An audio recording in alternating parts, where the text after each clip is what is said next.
This podcast is brought to you by B2B Better.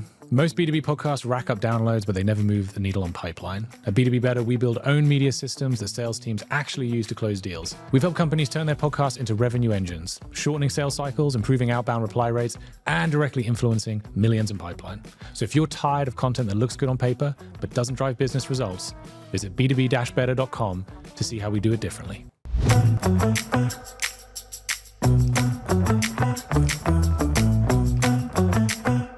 Hey everyone, welcome to today's episode of Pipe Dream, and we thought we'd do something a little bit different and take a question from the audience, as it was.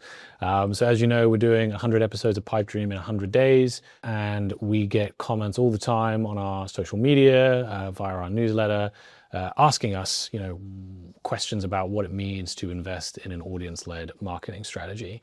And one of them came in that I wanted to bring to the podcast because I think it's a really important one. So here's what it says, quote, "I think there are some brands out there that have the status and the insight to host an engaging and informative podcast. But if we're being honest, are podcasts right for everyone? I mean, if you're a ball bearing manufacturer, which possibly this person is anyone going to listen to that podcast, or are you better off cutting your losses and focusing on other channels and tactics?" So thank you to whoever submitted that question. I think, what we always say here at B2B Better is, there is power in niches, right? Or niches for our American colleagues across the pond. Some of the most successful shows that we manage in our portfolio are the ones that are very targeted in terms of their subject matter and the audience that we are trying to reach. So for example, Data and Biotech is a show that I talk about a lot here on Pipe Dream.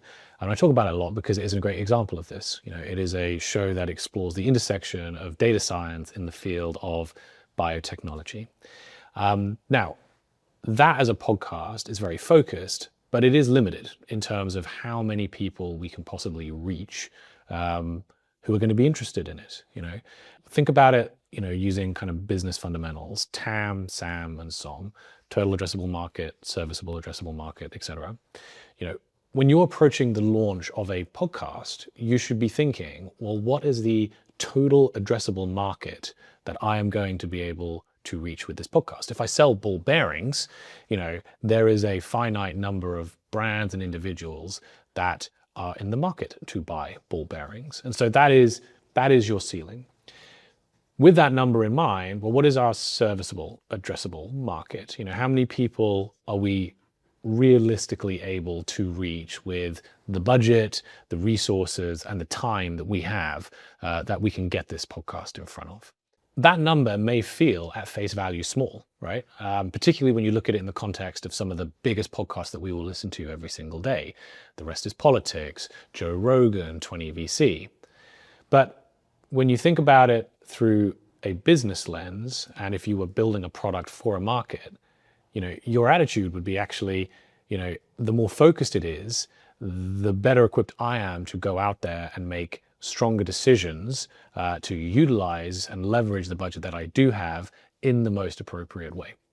And so what we say at B2B Better is that the more targeted and focused your audience is, the more impactful your podcast is going to be when you put in place the right measurement metrics to evaluate how successful it is.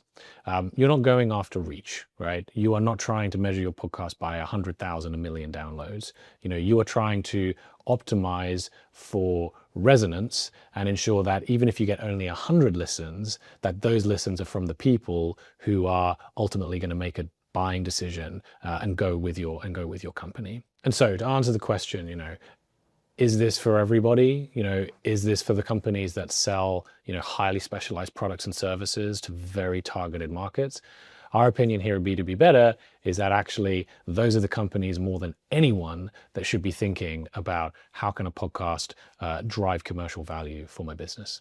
So really appreciate the question. If you have a question about what it takes to build an audience-led marketing strategy that you want us to answer on the next episode of Pipe Dream, do send it to us on LinkedIn or send it to me directly, Jason Bradwell, or you can drop me an email, jason@b2b-better.com.